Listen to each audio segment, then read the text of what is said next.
1970년대 한국의 마릴린 먼로로 불리며 스크린을 장악했던 톱스타 우연정. 그러나 대중의 찬사를 받던 완벽한 육체는 골수한 판정과 함께 절단되어야 했습니다. 최고의 여배우에서 한쪽 다리를 잃은 장애인으로 추락한 그녀는 어떻게 다시 세상 앞에 서게 되었을까요? 1949, 년 4월 17일, 전라북도 전주에서 태어난 우연정은 어린 시절부터 남다른 신체적 조건과 재능을 보였습니다. 그녀는 당대 엘리트 코스였던 숙명여자대학교 무용과에 진학하며 자신의 육체를 엄격하게 단련했습니다. 무용은 단순히 아름다운 동작을 익히는 과정이 아니라 뼈와 근육의 움직임을 통제하고 신체의 비율을 극한의 균형 상태로 끌어올리는 훈련이었습니다. 수년간의 강도 높은 무용 훈련을 통해 다져진 그녀의 체형은 당시 한국 여성의 평균적인 체격 조건을 훌쩍 뛰어넘는 것이었습니다. 길게 뻗은 팔다리와 탄탄한 근육, 완벽에 가까운 곡선은 훗날 그녀가 영화계에 발을 들였을 때 그 누구도 범접할 수 없는 절대적인 물리적 무기가 되었습니다. 그녀의 신체는 단순히 타고난 유전적 혜택을 넘어 지독한 훈련과 자기 관리로 빚어진 정교한 결과물이었습니다. 1971년, 우연정은 영화 사랑을 빌립시다를 통해 스크린에 첫 발을 내디뎠습니다. 그녀의 데뷔는 당시 영화계에 즉각적이고 거대한 파장을 일으켰습니다.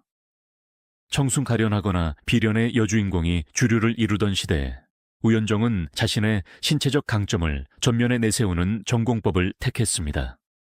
그녀는 숨거나 부끄러워하지 않았습니다. 당시로서는 파격적인 비키니 차림을 당당하게 소화하며 카메라 앞에서 자신의 육체가 가진 폭발력을 증명했습니다. 대중은 시대를 앞서간 그녀의 대담함과 완벽한 신체 비율에 즉각적으로 매료되었습니다. 각선미의 여왕, 한국의 마릴린 먼로라는 칭호는 단순한 홍보용 수식어가 아니라 그녀가 지닌 압도적인 신체적 우위에 대한 영화계와 대중의 본능적인 굴복이었습니다.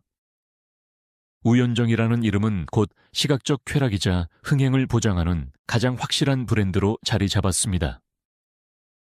그녀의 활약은 단지 정적인 아름다움을 과시하는 데 그치지 않았습니다. 무용으로 다져진 탁월한 운동신경을 바탕으로 우연정은 멜로 영화뿐만 아니라 격렬한 액션 영화에서도 독보적인 존재감을 발휘했습니다. 1970년대 내내 그녀는 살인적인 일정을 소화하며 무려 100여 편에 달하는 영화에 출연했습니다. 카메라가 돌아가는 현장에서 그녀는 철저한 완벽주의자였습니다. 화려한 외모 뒤에는 밤낮을 가리지 않는 촬영 강행군을 견뎌내는 지독한 근성이 자리하고 있었습니다. 당시 영화 제작 시스템은 배우의 안전이나 건강을 배려하지 않는 거칠고 열악한 환경이었지만 그녀는 불평 없이 모든 역할을 소화해냈습니다. 스크린 속 그녀의 다리는 단순히 시각적 대상이 아니라 무수한 액션씬을 직접 소화하며 영화의 완성도를 끌어올리는 강력한 동력이었습니다. 당대 최고의 남자 배우들과 호흡을 맞추며 때로는 남정임과 같은 당대 톱스타들과 치열하게 경쟁하면서도 우연정은 자신만의 확고한 영역을 구축했습니다. 그녀가 출연하는 영화는 개봉과 동시에 극장가의 수많은 인파를 불러 모았고 제작자들은 앞다투어 그녀를 캐스팅하기 위해 백지수표를 내밀었습니다. 그녀의 다리는 1970년대 한국 영화 산업의 자본을 움직이는 가장 거대한 권력이었습니다. 카메라의 앵글은 끊임없이 그녀의 완벽한 각선미를 쫓았고 관객들은 기꺼이 지갑을 열어 그녀의 아름다움을 소비했습니다. 당시 사회의 억압적인 분위기 속에서 우연정의 거침없는 매력은 남성 관객들에게는 해방구로, 여성 관객들에게는 선망의 대상으로 작용했습니다. 그녀는 철저하게 자신이 가진 신체적 자본의 가치를 정확히 이해하고 있었으며 이를 바탕으로 당대 최고 여배우로서의 권력을 한껏 누렸습니다. 대중과 평단, 자본 모두가 그녀의 발 아래 엎드렸던 그 시절, 우연정의 영광은 영원히 지속될 것처럼 보였고 그녀의 삶에 균열이 생길 것이라고는 누구도 예상하지 못했습니다. 1980년을 향해 달려가던 1970년대의 끝자락. 우연정의 삶은 문자 그대로 브레이크 없는 질주 그 자체였습니다. 스크린 속 그녀는 언제나 찬란하게 빛났고 제작사들은 그녀의 이름 석자를 포스터 가장 높은 곳에 새기기 위해 막대한 자본을 쏟아부었습니다. 당시 한국 영화계의 살인적인 제작 시스템 속에서 톱스타의 삶이란 육체를 한계치까지 밀어붙이는 혹사의 연속이었습니다. 하루에도 몇 군데의 촬영장을 위태롭게 넘나들며 때로는 아스팔트 위를 구르고 때로는 차가운 비를 맞으며 밤을 지새우는 일상이 반복되었습니다. 완벽한 신체를 유지하기 위한 지독한 다이어트와 수면 부족, 그리고 카메라 앞에서 분출해야 하는 극한의 감정 노동은 그녀의 육체를 서서히 갉아먹고 있었습니다. 그러나 대중의 환호와 스포트라이트의 눈부신 섬광은 그녀의 몸뚱이가 보내는 불길하고도 절박한 경고음을 철저히 마비시켰습니다. 처음 오른쪽 다리에 찾아온 통증은 그저 일상적인 피로의 파편쯤으로 여겨졌습니다. 격렬한 액션 연기와 쉴 새 없이 이어지는 스케줄 속에서 근육통은 배우에게 숙명과도 같은 훈장이었기 때문입니다. 진통제 몇 알을 삼키며 뜨거운 조명 아래로 걸어 들어가는 것은 당시 영화계에서 프로페셔널함의 증명이었습니다. 그녀는 고통을 무시했고, 아니, 무시해야만 했습니다. 자신을 기다리는 수많은 스태프와 수천만 원의 제작비가 걸린 필름 앞에서 여배우가 다리의 통증을 호소하며 주저앉는 것은 허락되지 않는 시대였습니다. 통증은 점차 날카로운 비수로 변해 뼈를 파고들기 시작했지만 그녀는 무용으로 단련된 자신의 강인한 육체를 맹신했습니다. 세상에서 가장 완벽하다고 찬사받던 바로 그 다리 안에서 치명적인 파멸의 씨앗이 무서운 속도로 뿌리를 내리고 있다는 사실을 누구도 상상하지 못했습니다. 파멸의 징후가 수면 위로 완전히 모습을 드러낸 것은 참을 수 없는 통증에 시달리다 찾은 마사지 베드 위에서였습니다. 평소처럼 지친 근육을 풀기 위해 마사지를 받던 중 그녀의 오른쪽 허벅지 깊은 곳에서 이질적이고 단단한 덩어리가 발견되었습니다. 단순한 근육 뭉침과는 차원이 다른 마치 차가운 돌덩이 같은 불길한 촉감이었습니다. 순간적인 직감이 그녀의 온몸을 얼어붙게 만들었습니다. 그제야 사태의 심각성을 깨달은 그녀는 쫓기듯 병원으로 향했습니다. 화려한 영화계의 중심에서 가장 눈부신 조명을 받던 여배우가 마주한 곳은 삭막하고 차가운 병원의 진찰실이었습니다. 그리고 그곳에서 의사의 입을 통해 흘러나온 병명은 그녀의 인생을 송두리째 박살내는 거대한 폭탄이었습니다. 진단명은 골수암, 뼈와 골수에 발생하는 악성 종양이었습니다. 1980년 당시의 의료기술 수준에서 골수암은 사실상 사형 선고와 다름없었습니다. 암세포는 이미 그녀의 오른쪽 다리뼈를 무자비하게 갉아먹으며 주변 조직으로 잔혹하게 세력을 확장하고 있었습니다. 당시 의료기술로 골수암의 생존율은 극히 희박했습니다. 이제 갓 30을 넘긴 나이, 여배우로서 가장 원숙한 아름다움을 만개하며 정점에 서 있던 우연정에게 이 선고는 도저히 수용할 수 없는 현실이었습니다. 그녀는 자신의 모든 것이자 영화계의 권력이었던 오른쪽 다리를 포기할 수 없었습니다. 살기 위해 그리고 완벽한 여배우로서의 삶을 연장하기 위해 그녀는 짐승처럼 울부짖으며 종양을 제거하는 수술대에 올랐습니다. 암세포를 도려내고 뼈를 긁어내는 끔찍한 고통의 시간이 이어졌습니다. 한 번, 두 번, 그리고 세 번. 그녀는 무너져 내리는 정신줄을 간신히 부여잡으며 자신의 다리를 온전히 보존하기 위한 사투를 벌였습니다. 하지만 암세포는 그녀의 간절한 의지보다 훨씬 더 잔인하고 탐욕스러웠습니다. 3번의 살을 찢고 뼈를 깎는 수술에도 불구하고 병만은 멈추지 않았습니다. 오히려 수술의 상처를 비웃기라도 하듯 더욱 맹렬하게 그녀의 육체를 침식해 들어갔습니다. 종양은 통제불능의 상태로 퍼져나갔고 결국 의료진은 최후의 통첩을 내렸습니다. 오른쪽 다리 전체를 골반 바로 아래 허벅지 10cm만을 남긴 채 완전히 절단해야 한다는 것이었습니다. 만약 이 절단을 거부한다면 암세포는 곧장 혈류를 타고 폐와 뇌로 전이되어 그녀의 숨통을 끊어놓을 것이 자명했습니다. 생존을 위한 유일한 선택지는 자신의 가장 아름다운 신체 부위를 스스로 쓰레기통에 쳐넣는 것에 동의하는 문서에 서명하는 것뿐이었습니다. 그것은 단순한 생사의 기로가 아니라 인간으로서 그리고 여배우로서의 정체성을 난도질하는 잔혹한 처형식의 예고였습니다. 세상에서 가장 아름다운 각선미를 가졌다는 찬사는 이제 세상에서 가장 참혹한 저주로 뒤바뀌었습니다. 우연정은 병실 바닥을 뒹굴며 오열했습니다. 수백만 명의 관객을 스크린 앞으로 불러 모았던 그 매혹적인 다리가 그녀에게 엄청난 부와 명예를 안겨주었던 그 권력의 상징이 곧 기계톱에 의해 잘려나갈 운명에 처한 것입니다. 이 끔찍한 역설 앞에서 그녀의 정신은 완전히 붕괴되었습니다. 다리를 잃고 흉측한 불구의 몸으로 살아남느니 차라리 죽는 것이 낫다는 극단적인 절망이 그녀를 집어삼켰습니다. 수술을 앞둔 절망의 밤, 그녀는 핏발선 눈으로 자신의 관을 짜라고 지시했습니다. 그리고 만약 자신이 수술대 위에서 숨을 거둔다면 기필코 잘려나간 다리와 함께 불태워 화장해 달라는 섬뜩하고도 처절한 유언을 남겼습니다.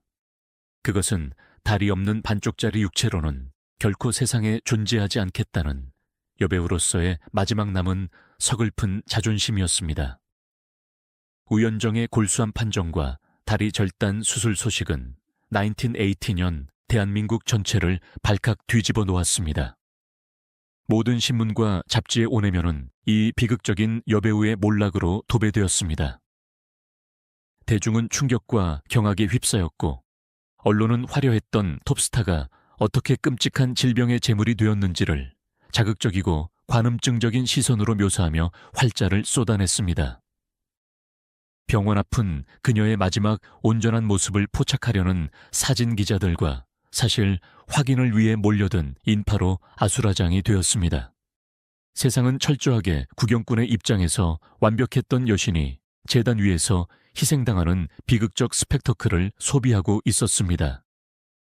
동정이라는 이름으로 포장된 잔인한 호기심이 병실 창문을 넘어 그녀의 목을 조여왔습니다. 마침내 수술실의 차가운 철문이 열리고 우연정은 마취제의 몽롱함 속으로 빠져들며 수술대 위로 뉘어졌습니다. 눈부신 무대 조명 대신 무자비할 만큼 밝은 무용등이 그녀의 창백한 얼굴을 비추었습니다. 날카로운 메스와 뼈를 절단하는 톱이 준비되는 서늘한 금속성 소리가 수술실의 정막을 갈랐습니다. 그녀가 마취에서 깨어나는 순간 세상이 열광했던 한국의 마릴린 먼로는 영원히 죽음을 맞이할 것이며 오른쪽 다리가 텅 비어버린 낯설고 이질적인 육체의 여인만이 눈을 뜨게 될 터였습니다. 스크린을 지배했던 화려한 여배우의 시대는 그 수술실의 닫힌 문 너머로 가장 잔혹하고 처참한 방식으로 영원히 막을 내리고 있었습니다. 지독한 마취제의 늪에서 힘겹게 의식을 건져 올렸을 때 병실의 천장은 지나치게 하얗고 차가웠습니다. 소독약 냄새가 코를 찌르는 정막 속에서 우연정은 본능적으로 자신의 오른쪽 다리를 향해 손을 뻗었습니다. 뇌는 여전히 발끝의 미세한 감각을 기억하며 신경신호를 보내고 있었지만 그녀의 떨리는 손끝에 닿은 것은 텅 빈 허공과 푹 꺼진 얇은 이불의 감촉뿐이었습니다. 골반 바로 아래 불과 10cm 남짓의 허벅지만을 남긴 채 그녀의 다리는 완전히 흔적도 없이 사라져 버렸습니다. 잘려나간 다리에서 느껴지는 끔찍한 환상통이 불길처럼 타오르며 그녀의 이성을 찢어놓았습니다.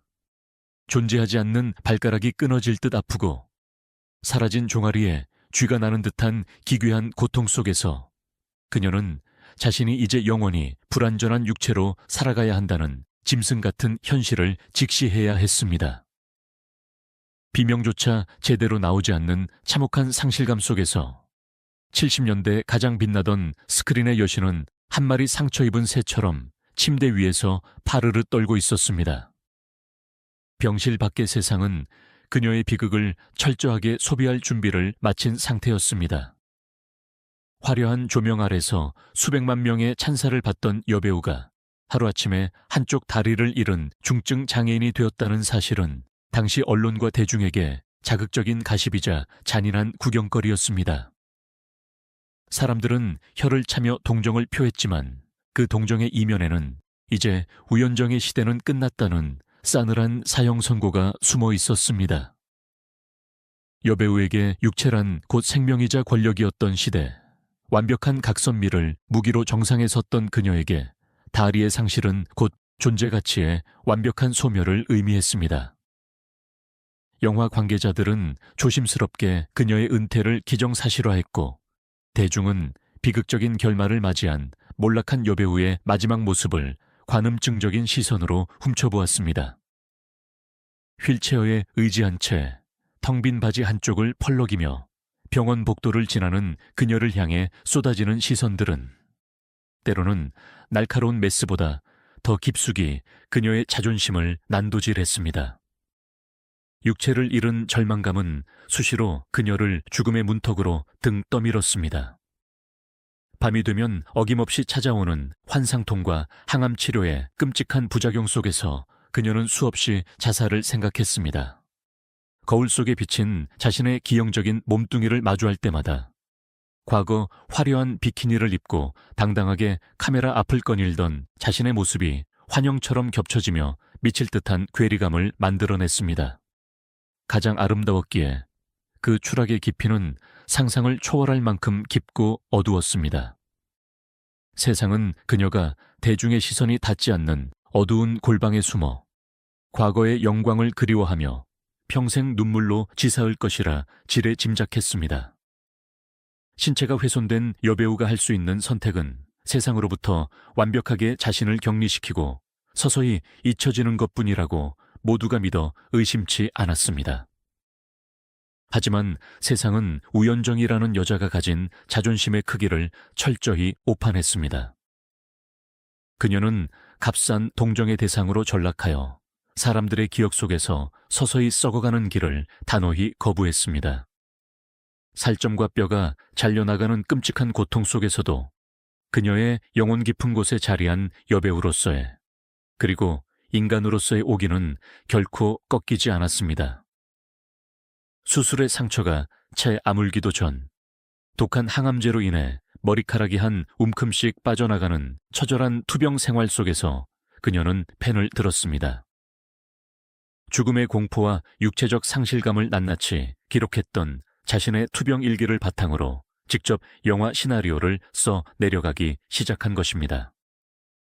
그것은 세상을 향한 원망이나 구걸이 아니었습니다. 자신을 동정하는 세상을 향해 무너진 틈 사이로 가장 찬란한 빛을 뿜어내겠다는 섬뜩할 만큼 처절한 방역의 서막이었습니다.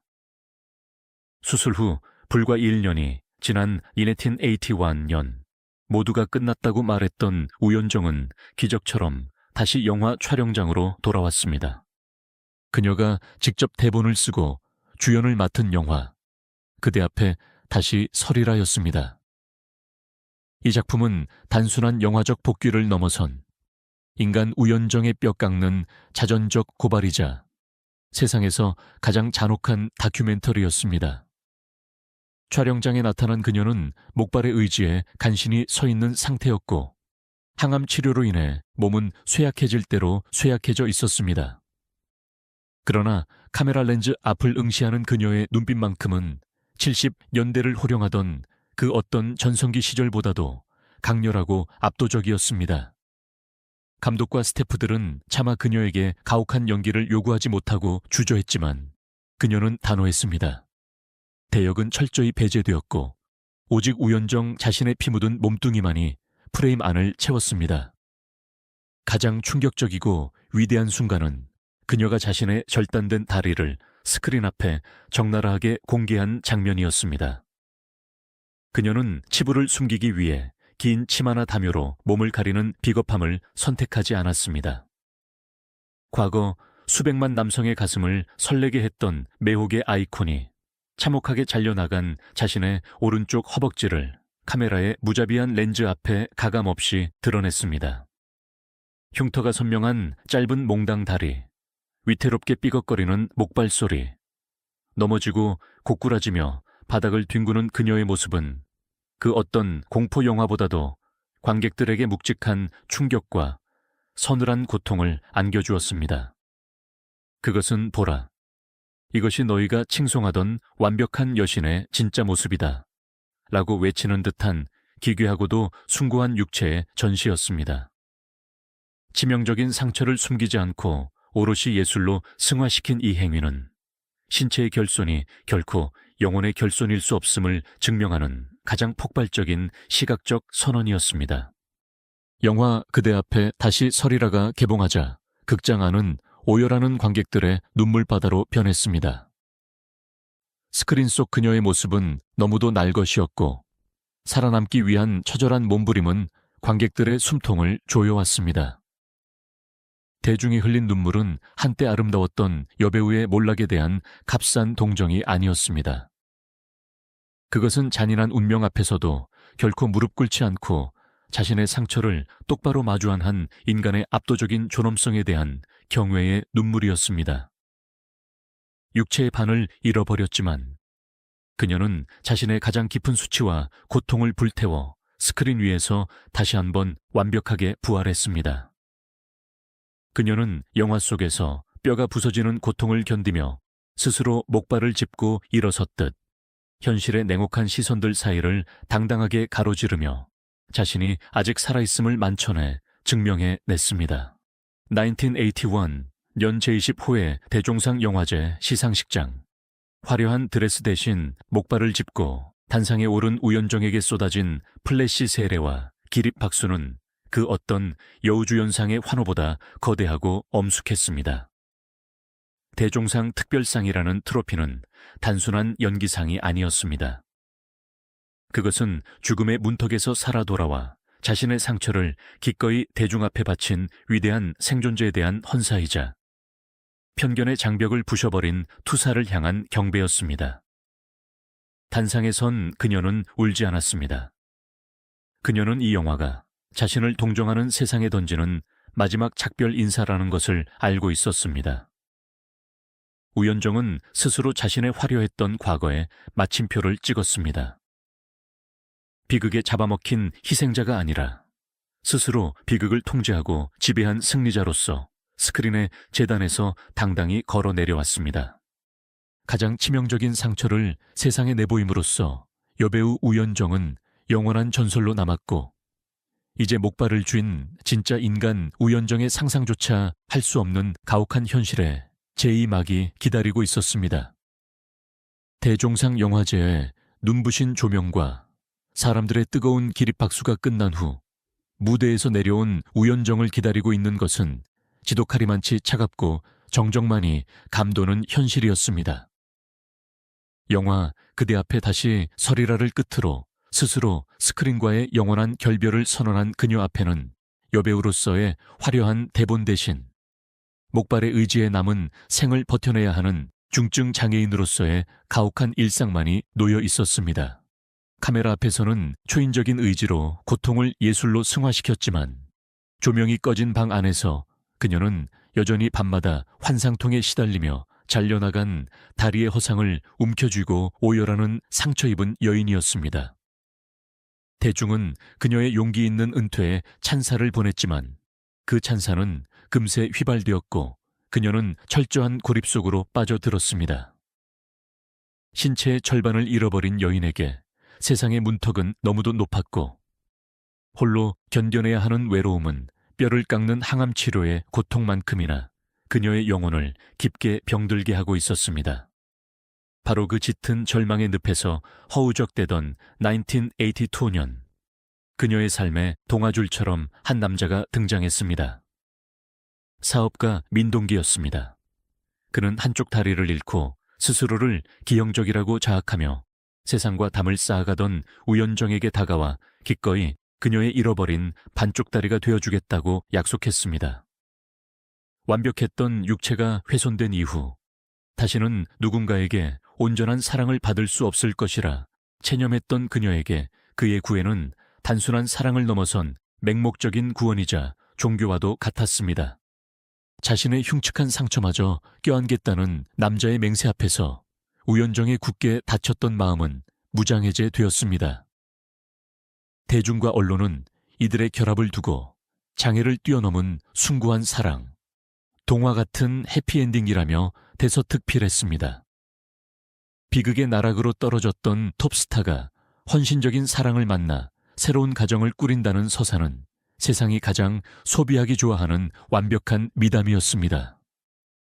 우연정 역시 이 결혼이 자신에게 내려진 마지막 축복이라 굳게 믿으며 배우로서의 화려한 과거를 미련 없이 지우고 평범한 아내이자 어머니로서의 삶을 간절히 꿈꿨습니다. 하지만 운명은 그녀에게 평범한 행복조차 쉽게 허락하지 않았습니다. 결혼 직후 그녀는 임신이라는 축복과 동시에 끔찍한 생사의 기로에 서게 되었습니다. 당시 그녀의 몸은 골수암의 재발과 전이를 막기 위해 독한 항암제를 쏟아붓고 있던 그야말로 만신창이의 상태였습니다.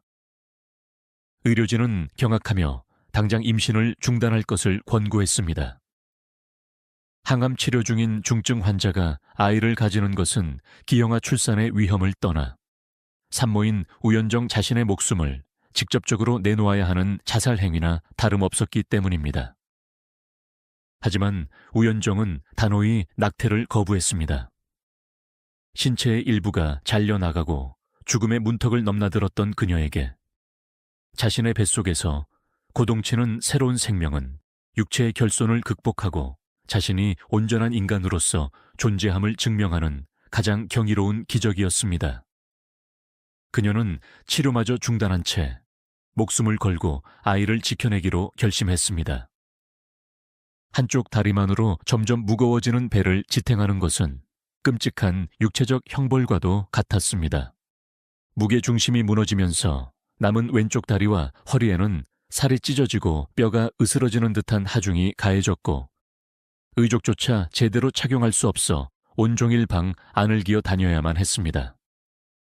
암세포가 다시 몸을 덮칠지도 모른다는 극도의 공포와 뼛속까지 파고드는 통증 속에서도 그녀는 오직 아이를 위해 입술을 깨물며 버텼습니다.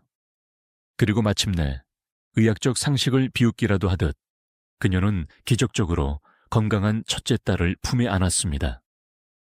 그것은 죽음을 뚫고 피어난 생명이었고 우연정이라는 한 여인이 잃어버린 다리 대신 쟁취해낸 가장 위대한 승리였습니다. 이후 연이어 두 딸을 더 출산하며 그녀는 세 딸의 어머니로서 자신이 겪은 모든 비극을 보상받는 듯 했습니다. 그녀의 삶은 마침내 잔혹한 풍랑을 지나 평온한 항구에 닻을 내린 것처럼 보였습니다. 그러나 그 평온은 너무도 얄팍하고 기만적인 유리성에 불과했습니다. 영원한 안식처가 되어줄 것이라 믿었던 가정은 가장 참혹한 방식으로 안에서부터 붕괴되기 시작했습니다. 남편 민동기의 사업이 급격히 기울면서 감당할 수 없는 엄청난 빚더미가 몰려왔습니다. 매일같이 채권자들이 문을 두드리는 공포 속에서 동화 같던 사랑의 미련은 온데간데 없이 사라지고 거친 원망과 다툼만이 집안을 채웠습니다. 하지만 경제적인 몰락은 앞으로 다가올 비극의 서막에 불과했습니다. 우연정의 영혼을 갈갈이 찢어놓은 가장 치명적인 일격은 바로 남편의 외도였습니다. 그녀의 상처난 몸을 평생 지켜주겠다던 남편은 가장 비참하고 혼란스러운 시기에 다른 여자의 품을 찾아 떠났습니다.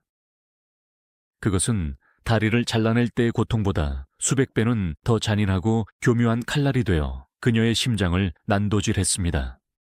한쪽 다리가 없다는 자신의 신체적 결함 때문에 버림받았다는 몸 열감과 배신감은 그녀를 다시 한번 끝없는 심연으로 추락시켰습니다. 결국 내 몸이 온전치 않아서라는 지독한 자괴감이 그녀의 목을 조였습니다. 이혼은 피할 수 없는 수순이었고 그 과정에서 겪은 2번의 이혼과 거액의 사기 피해는 그녀에게 남은 마지막 자존심과 재산마저 모조리 앗아갔습니다. 세상은 다시 한번 그녀를 향해 잔인한 조소를 보냈습니다.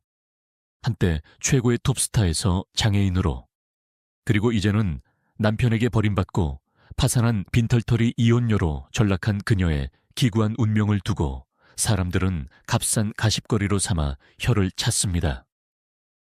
영원한 사랑을 속삭이던 구원자는 그녀를 가장 비참한 구렁텅이로 밀어넣은 파괴자가 되어 사라졌고, 그녀 곁에는 지독한 가난과 어린 3딸만이 덩그러니 남겨졌습니다.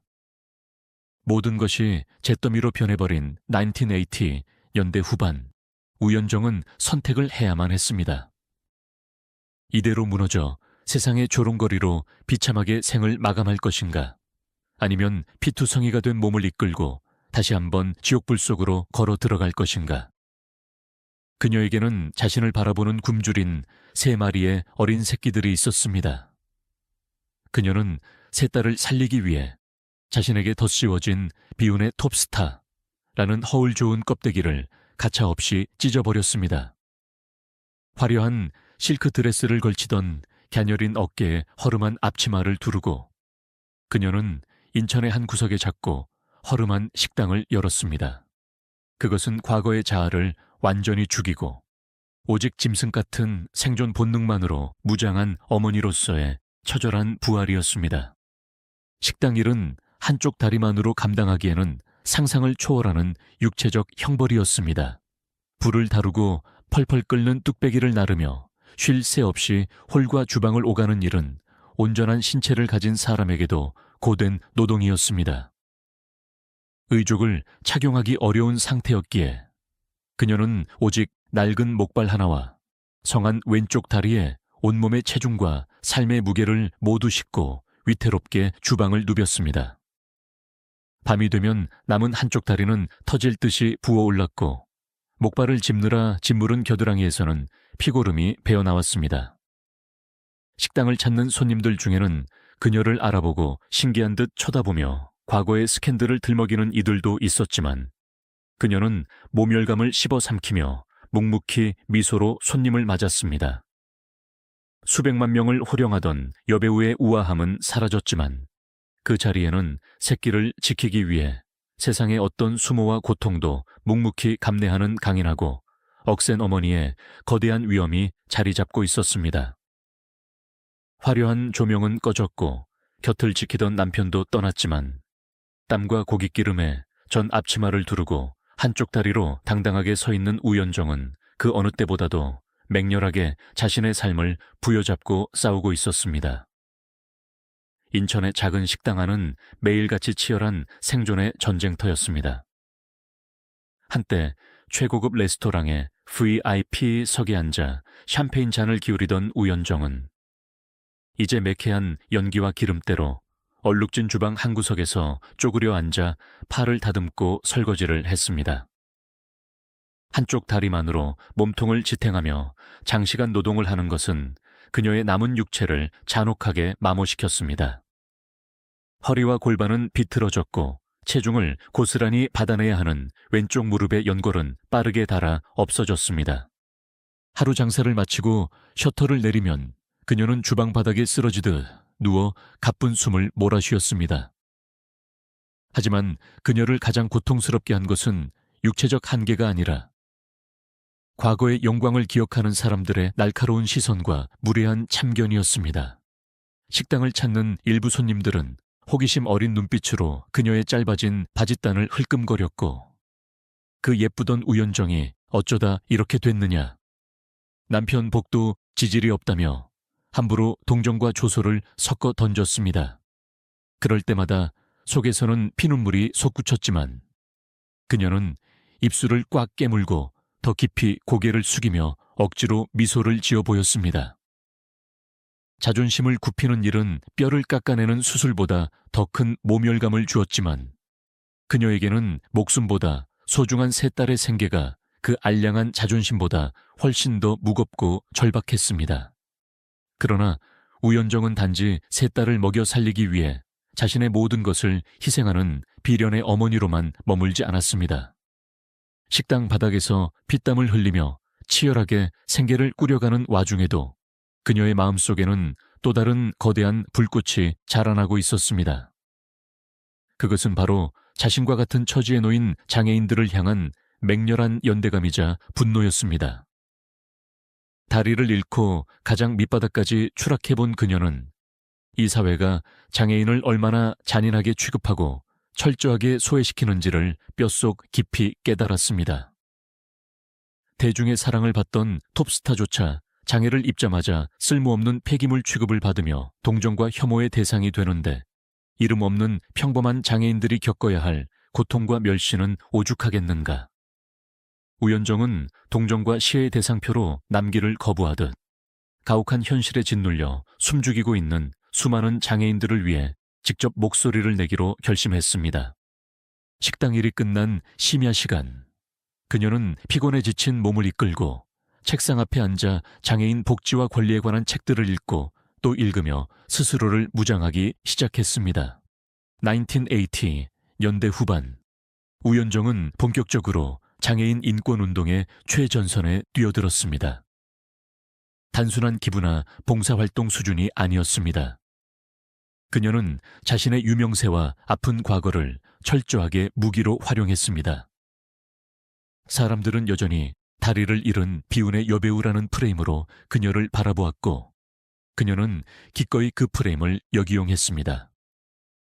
언론과의 인터뷰에서 그녀는 더 이상 눈물을 흘리며 과거를 한탄하지 않았습니다. 대신 장애인들이 겪는 비참한 현실과 사회의 구조적인 차별을 날카롭게 고발했습니다. 장애는 불쌍한 것이 아니라 불편한 것일 뿐이며 우리에게 필요한 것은 싸구려 동정이 아니라 정당한 기회와 권리라는 그녀의 외침은 당시 한국 사회에 신선하고도 묵직한 충격을 던졌습니다. 한때 완벽한 육체를 과시하며 대중의 시각적 욕망을 충족시켰던 여배우가 이제는 상처 입은 육체를 당당히 내세우며 사회의 위선과 편견을 향해 거침없이 돌직구를 날리는 투사로 변모한 것입니다. 그녀의 행보는 거침이 없었습니다. 우연정은 척박한 현실을 바꾸기 위해 직접 팔을 걷어붙이고 나섰습니다. 인천여성장애인협회를 설립하여 가부장적 사회와 장애라는 이중구에 짓눌려 세상 밖으로 나오지 못하던 여성 장애인들을 모아 직업 교육을 실시하고 자립을 돕는 일에 헌신했습니다. 또한 대한장애인올림픽위원회 이사, 한국장애인복지신문사 부사장 등을 역임하며 장애인들의 권익을 보호하고 사회적 인식을 개선하기 위해 발로 뛰었습니다. 정부 부처를 찾아가 장애인 관련 법안의 문제점을 지적하며 싸우는 그녀의 모습은 과거 스크린 속에서 보여주었던 그 어떤 액션 연기보다도 훨씬 치열하고 결연했습니다. 그녀는 더 이상 잃어버린 과거의 영광을 그리워하는 나약한 여자가 아니었습니다. 그녀의 목발은 세상을 딛고서는 단단한 지지대였고 짧아진 오른쪽 다리는 그녀가 감당해낸 삶의 무게와 투쟁의 훈장이었습니다. 장애인 인권운동가 우연정이라는 새로운 이름은 70년대를 풍미했던 톱스타 우연정보다 훨씬 더 크고 단단하게 빛나고 있었습니다. 투사로서의 치열한 삶 속에서도 우연정이 단 한순간도 놓지 않은 가장 위대하고도 무거운 역할은 바로 세 딸의 어머니였습니다. 자신을 향한 세상의 차가운 시선과 장애인 활동가로서의 바쁜 일정, 그리고 끊임없이 괴롭히는 육체적 통증 속에서도 그녀는 딸들의 울타리만큼은 결코 허물어지지 않게 지켜냈습니다. 그녀는 딸들이 결손 가정이나 장애인 어머니를 두었다는 이유로 세상의 편견에 주눅들거나 상처받는 것을 결코 용납하지 않았습니다. 오히려 자신에게 닥친 잔혹한 운명을 어떻게 딛고 일어서는지를 자신의 등을 통해 가감없이 보여줌으로써 아이들에게 세상 그 어떤 시련도 이겨낼 수 있다는 강인한 생존의 법칙을 가르쳤습니다. 목발을 짚고 학교 행사에 당당하게 참석하고 매일 밤 지친 몸을 이끌고도 아이들의 머리맡에서 책을 읽어주는 우연정의 모습은 세 딸에게 숭고한 경외심 그 자체였습니다. 우연정의 피땀, 어린 헌신과 거인 같은 뒷모습을 보며 자란 세 딸은 그녀의 가장 훌륭한 작품이자 위대한 유산으로 성장했습니다. 첫째 딸 윤은영은 뛰어난 재능을 발휘하며 사회의 제목으로 성장했고, 둘째 민나리 역시 각자의 분야에서 탄탄한 자리를 잡았습니다. 특히 셋째 딸 민세비는 어머니의 끼와 재능을 고스란히 물려받아 연기자의 길을 걷기 시작했습니다. 딸들이 세상의 당당한 주역으로 성장해 나가는 모습은 우연정에게 자신이 견뎌온 그 끔찍한 세월들이 결코 헛되지 않았음을 증명하는 완벽한 보상이었습니다. 자신을 버린 세상과 남편, 그리고 신체를 앗아간 병에 맞서 싸워 이뤄낸 가장 찬란한 복수이기도 했습니다. 잃어버린 다리 대신 그녀가 얻어낸 것은 그 어떤 풍패도 흔들리지 않는 단단한 가족이라는 성체였습니다. 그러나 오랜 세월 자신을 돌보지 않고 몸을 혹사한 대가는 너무도 가혹하게 그녀를 다시 덮쳤습니다. 2011년 환갑을 훌쩍 넘긴 나이에 우연정은 돌연 뇌졸중으로 쓰러지고 말았습니다. 한쪽 다리마저 없는 상태에서 찾아온 뇌졸중은 그녀의 남은 신경과 근육마저 마비시켰습니다. 사람들은 이번에야말로 그녀가 다시 일어서지 못할 것이라 단언했습니다. 골수암, 다리 절단, 이혼, 파산, 그리고 뇌졸중까지. 한 인간에게 이토록 집요하고 잔인하게 불행이 쏟아질 수 있다는 사실에 세상은 경악했습니다. 하지만 병상에 누워 마비된 몸을 이끌고도 그녀의 눈빛만큼은 여전히 살아 숨쉬며 생을 갈구하고 있었습니다. 그녀는 아직 자신이 해야 할 일이 남아 있었고 지켜봐야 할 딸들의 미래가 있었기에 이대로 끝낼 수 없었습니다. 우연정은 다시 한번 지독한 오기와 인간의 한계를 뛰어넘는 초인적인 의지로 재활의 고통을 견뎌내며 서서히 몸을 움직이기 시작했습니다. 끝을 알 수 없는 잔혹한 운명의 폭격 속에서도 그녀의 영혼은 결코 백기를 들지 않았습니다. 2011년 병상에 누운 우연정을 덮친 뇌졸중은 단순히 뇌혈관이 막히거나 터지는 생물학적 질환의 차원을 넘어선 그녀의 삶 전체를 송두리째 무너뜨리려는 잔혹한 운명의 마지막 쐐기였습니다. 오른쪽 다리가 완전히 절단된 상태에서 신체의 균형을 간신히 유지하던 그녀에게 신경망의 붕괴로 인한 신체 마비는 생존의 근간을 뒤흔드는 치명적인 타격이었습니다. 온전한 두 다리를 가진 사람조차 뇌졸중 이후의 재활은 뼈를 깎는 고통을 수반합니다. 하물며 절단된 오른쪽 허벅지의 짧은 단면과 수십 년간 신체의 모든 하중을 감당하느라 연골이 닳아 없어진 왼쪽 무릎만으로 뇌졸중의 마비를 극복해야 하는 재활 과정은 현대의학의 상식마저 비껴가는 끔찍한 형벌 그 자체였습니다. 그녀는 병상에 누워 마비된 자신의 손끝과 발끝을 응시했습니다. 자신의 의지대로 움직이지 않는 신체는 과거 골수암으로 오른쪽 다리를 절단해야 했을 때 느꼈던 그 절대적인 무력감을 다시금 일깨웠습니다. 대소변을 스스로 가리지 못하고 누군가의 손길에 의존해야 하는 상황은 한평생 세상의 동정을 거부하며 자존심 하나로 버텨온 우연정에게 죽음보다 더 깊은 모멸감을 안겨주었습니다.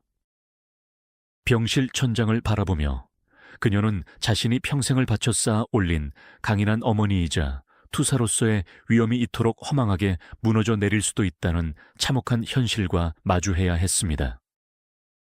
주변의 의료진조차 고개를 저었습니다. 이미 신체적 결손이 심각한 고령의 환자가 뇌졸중의 후유증을 극복하고 다시 일어서는 것은 의학적 기적의 영역에 가까웠기 때문입니다. 세상은 이제 정말로 우연정에 끈질긴 생존 투쟁이 끝을 맺을 것이라 확신했습니다. 하지만 운명이 그녀의 육체를 난도질할지언정 수십 년간 지옥의 밑바닥에서 단련된 그녀의 불굴의 영혼까지 마비시킬 수는 없었습니다. 우연정은 또다시 이빨을 꽉 깨물었습니다. 마비된 신경을 일깨우기 위해 그녀는 자신의 남은 왼쪽 다리와 비틀어진 팔을 침대 난간에 묶다시피 하며 기어코 몸을 일으켜 세웠습니다. 감각이 사라진 발바닥을 바닥에 딛고 일어서려는 찰나, 중심을 잃고 차가운 병실 바닥으로 곤두박질 치는 일이 수백 번 반복되었습니다. 이마가 찢어지고 무릎에 피멍이 들어도 그녀는 비명조차 지르지 않았습니다. 넘어질 때마다 그녀의 머릿속을 채운 것은 자신을 걱정스럽게 바라보는 세 딸의 얼굴과 그녀가 세상에 증명해 온 인간의 자존감이었습니다. 자신이 여기서 무너진다면 그것은 단지 우연정이라는 개인의 패배가 아니라 잔혹한 운명 앞에 무릎 꿇는 존엄의 패배를 의미했습니다. 재활치료실에서의 그녀는 그 어떤 환자보다도 독하고 처절했습니다. 한쪽 다리만으로 평행봉에 매달려 마비된 근육을 억지로 찢어가며 한 걸음 한 걸음을 내디뎠습니다. 땀과 눈물, 그리고 고통으로 일그러진 그녀의 얼굴은 한때 대한민국의 스크린을 지배했던 매혹적인 여배우의 모습과는 거리가 멀었습니다. 하지만 그 처절한 몸부림 속에는 세상 그 어떤 완벽한 육체보다도 숭고하고 거대한 인간의 의지가 번뜩이고 있었습니다. 고통에 지쳐 포기하고 싶은 순간마다 그녀는 1980년 다리를 절단하기 직전 자신의 관을 짜라고 지시했던 그 끔찍했던 절망의 밤을 떠올렸습니다. 골수암이라는 사형 선고를 받고도 기어코 살아남아 세 딸의 어머니가 된 자신이 마비 따위에 굴복할 수는 없다는 짐승 같은 오기가 그녀를 다시 평행봉 위로 밀어 올렸습니다. 그녀의 곁에는 세상 무엇과도 바꿀 수 없는 강력한 우군, 세 딸이 있었습니다. 과거 식당 바닥을 기어다니며 자신들을 키워낸 어머니의 핏빛 희생을 누구보다 잘 알고 있는 딸들이었습니다. 큰딸 윤은영과 둘째 민나리, 그리고 연기자의 길을 걷기 시작한 막내 민비는 어머니의 무너진 신체를 지탱하는 든든한 목발이자 기둥이 되었습니다. 딸들은 교대로 병실을 지키며 어머니의 굳어가는 손발을 주무르고 끝없는 응원으로 그녀의 투지를 북돋웠습니다. 우연정에게 세 딸은 단순한 자식이 아니라 자신의 찢겨진 육체를 대신하여 세상에 온전히 뿌리내린 자신의 생명 그 자체였습니다. 딸들의 헌신적인 간호와 처는 마비된 우연정의 신경세포를 깨우는 가장 강력한 동력이었습니다. 어머니가 목숨을 걸고 자신들을 지켜냈듯 이제는 세 딸이 어머니의 무너진 존엄을 다시 세우기 위해 결연히 일어선 것입니다. 뇌졸중이라는 거대한 해일 앞에서도 우연정은 딸들의 부축을 받으며 서서히 감각을 되찾기 시작했습니다. 완전히 굳어버릴 것만 같았던 근육들이 미세하게 반응하기 시작했고 그녀는 기어이 침대를 벗어나 다시 휠체어에 오르고 마침내 지팡이의 의지에 몸을 곧게 세웠습니다. 그것은 단순한 신체적 회복을 넘어서 운명이 내린 가혹한 통첩증을 스스로 찢어버린 위대한 생존의 증명이었습니다. 그녀는 자신을 덮친 뇌졸중마저도 자신의 강인함을 세상에 알리기 위한 시련의 일부로 굴복시켰습니다. 뇌졸중이라는 또 한 번의 거대한 사선을 기어코 넘어선 우연정의 생존은 이제 한 개인의 눈물겨운 극복기를 넘어 한국 사회 전체의 묵직한 경종을 울리는 살아있는 신화로 자리 잡기 시작했습니다. 사람들은 그녀의 끊임없는 시련 앞에서도 결코 꺼지지 않는 생명력을 경외의 시선으로 바라보았습니다. 마비의 후유증으로 인해 발음은 예전처럼 또렷하지 않았고 휠체어와 지팡이에 의지해야 하는 날이 더 많아졌지만 다시 세상 밖으로 나온 그녀의 존재감은 1970 연대 음악을 호령하던 전성기 시절보다 훨씬 더 거대하고 압도적이었습니다. 죽음의 문턱을 3번이나 밟고 돌아온 자만이 뿜어낼 수 있는 형형한 안광과 단단한 기백은 얄팍한 동정이나 위선적인 연민이 감히 범접할 수 없는 절대적인 위엄을 갖추고 있었습니다. 건강을 어느 정도 회복한 그녀가 가장 먼저 다시 시선을 돌린 곳은 여전히 사회의 가장 어두운 사각지대에서 고통받고 있는 장애인들의 삶이었습니다. 뇌졸중을 겪으며 신체가 마비되는 극도의 무력감을 다시 한번 뼈저리게 체험한 그녀는 몸이 불편하다는 이유 하나만으로 인간의 기본적 존엄마저 박탈당하는 한국 사회의 잔혹한 현실에 더욱 맹렬하게 분노했습니다. 그녀는 다시 휠체어를 타고 장애인 인권 포럼과 집회 현장의 최전선에 섰습니다. 그녀의 연설은 화려한 미사여구나 학술적인 논리가 아니었습니다. 흉터투성이에 잘려나간 다리와 뇌졸중을 이겨내며 일그러졌던 자신의 온몸 그 자체가 가장 완벽하고도 처절한 고발장이었습니다. 나를 보라.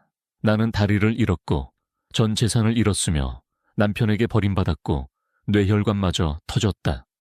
하지만 나는 이렇게 당신들 앞에 두 눈을 뜨고 살아 숨쉬고 있다. 장애는 우리를 죽이지 못한다. 우리를 진짜 죽이는 것은 당신들의 시혜적인 동정과 사회에 썩어빠진 편견이다. 그녀의 쉰 목소리가 강당을 울릴 때마다 숨죽여 살던 수많은 장애인들은 뜨거운 눈물을 흘리며 억눌렸던 분노와 권리를 향해 목소리를 높이기 시작했습니다. 이 시기 우연정은 언론과 대중이 자신에게 끈질기게 덧씌우려 했던 비운의 여배우, 비극의 아이콘이라는 프레임을 완전히 부셔버리는 데 집중했습니다. 수많은 방송 프로그램과 다큐멘터리 제작진이 그녀의 눈물샘을 자극하여 시청률을 뽑아내려 찾아왔지만 그녀는 결코 그들의 의도대로 나약한 희생자의 모습을 연기해주지 않았습니다. 그녀는 과거의 상실을 회상하며 눈물을 흘리는 대신 자신이 어떻게 그 지옥 같은 고통을 짓밟고 서서 세 딸을 키워냈는지를 매섭고 당당한 어조로 증언했습니다. 내 삶은 단 한순간도 비극인 적이 없었다. 그것은 가장 치열하고 위대한 전투였고 나는 그 전투에서 살아남은 승리자다. 그녀의 이 단호한 선언은 고통을 대하는 우리 사회의 관습적인 태도를 근본적으로 뒤흔들었습니다. 사람들은 불행을 겪은 자는 마땅히 슬퍼하고 움츠러들어야 한다는 편견을 반성해야 했고 육체의 결손을 영혼의 결손으로 취급하던 오만한 잣대를 부끄러워해야 했습니다. 우연정은 자신의 삶을 동정거리로 소비하려는 세상의 입에 재갈을 물리고 스스로 자신의 삶에 위대한 인간 승리라는 묘비명을 새겨넣고 있었습니다. 그 위대한 승리의 가장 눈부신 증거는 사회의 훌륭한 일원으로 굳건하게 뿌리내린 세 딸들의 존재였습니다. 어머니의 피땀 어린 희생과 굽히지 않는 자존심을 자양분 삼아 성장한 딸들은 우연정이 잃어버린 과거의 영광을 완전히 새로운 방식으로 세상에 꽃피우고 있었습니다. 특히 주목받은 것은 막내딸 민세비의 행보였습니다. 어머니가 지녔던 예술적 재능과 빼어난 미모를 고스란히 물려받은 그녀는 과거 우연정이 가장 빛났고 또 가장 처참하게 버려졌던 바로 그 공간, 연예계로 당당히 발을 들였습니다. 어머니의 다리를 잔혹하게 훑어내리고 훼손된 신체를 관음증적으로 소비했던 그 무자비한 카메라 렌즈 앞에 이제는 그녀의 분신인 딸이 온전하고도 아름다운 모습으로 서게 된 것입니다. 딸이 배우의 길을 걷겠다는 선언을 했을 때 우연정은 뜯어말리지 않았습니다. 화려함 뒤에 숨겨진 연예계의 지독한 위선과 잔혹한 생리를 누구보다 잘 알기에 두려움도 컸지만 그녀는 딸의 피 속에 흐르는 자신의 강인한 유전자를 믿었습니다. 카메라 앞에 선 딸의 모습을 바라보는 우연정의 심경은 복잡하게 요동쳤습니다. 수십 년 전 31살의 나이에 오른쪽 다리와 함께 영원히 땅에 묻어야만 했던 여배우로서의 열정과 회한이 딸의 연기를 통해 다시금 숨을 쉬는 듯했습니다. 그것은 잔인하게 끊어졌던 우연정 자신의 삶이 딸을 통해 다시 아름답게 이어지고 있음을 확인하는 거룩한 의식과도 같았습니다. 딸 민비는 어머니의 후광에 기대지 않고 치열하게 자신의 영역을 개척해 나갔고 첫째 딸과 둘째 딸 역시 각자의 자리에서 단단한 성취를 이뤄냈습니다. 세 딸이 세상의 편견에 맞서 당당하게 자신의 목소리를 내며 살아가는 모습은 과거 남편의 외도와 파산 속에서 버림받았던 우연정의 무너진 자존감을 가장 완벽하게 복원해주는 눈부신 훈장이었습니다. 화려했던 한국의 마릴린 먼로는 스크린 뒤로 사라졌지만 현실의 우연정은 끝까지 삶의 주도권을 놓지 않았습니다. 그녀가 피땀으로 일궈낸 인천의 작은 식당은 세 딸을 훌륭한 사회인으로 키워낸 굳건한 토대가 되었습니다. 특히 막내딸 민비는 어머니의 뒤를 이어 배우의 길을 걷고 있습니다. 2011년 찾아온 뇌졸중으로 또 한 번의 신체적 마비를 겪었음에도 불구하고 그녀는 지팡이에 의지한 채 다시 세상 앞에 섰습니다. 자신을 비운의 여주인공으로 규정하려는 세상의 동정을 단호히 거부하고 여성 장애인의 권리를 위해 싸웠던 우연정. 그녀의 삶은 육체의 결손이 결코 인간 영혼의 파괴로 이어질 수 없음을 증명하는 한국 사회의 묵직한